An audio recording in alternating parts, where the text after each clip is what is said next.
ஏன்னா எனக்கு என் மாமனார் ரொம்ப ஸ்பெஷல்.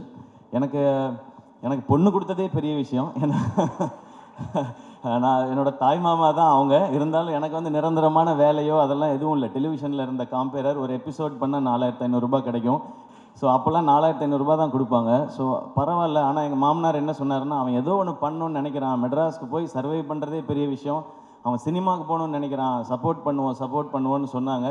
எனக்கு இன்றைக்கி மேடை பார்க்கும் பொழுது நான் என் மாமாவுக்கு, மனோர் மாமாவுக்கு தேங்க்ஸ் சொல்லணும்னு நினைக்கிறேன் இந்த மேடையில்.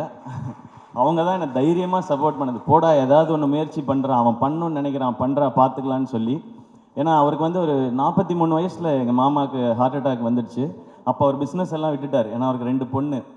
அந்த 2 பொண்ணுங்களை பார்த்துக்கணும். அந்த டைம் தான் எங்கள் அப்பா இறந்துருந்தாங்க.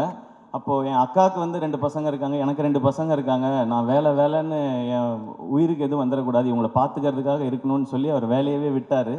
அப்புறம் எனக்கு சப்போர்ட்டும் பண்ணார். என் பொண்ணை கட்டி கொடுத்துருக்கேன், அவர் வேலைக்கு போடா, 1 லட்ச ரூபா 2 லட்ச ரூபா சம்பாரிடா, படிச்சிருக்கீல்லன்னு சொல்லாமல் உன் கனவை நோக்கி போடா அப்படின்னு சொல்லி சொன்னாங்க.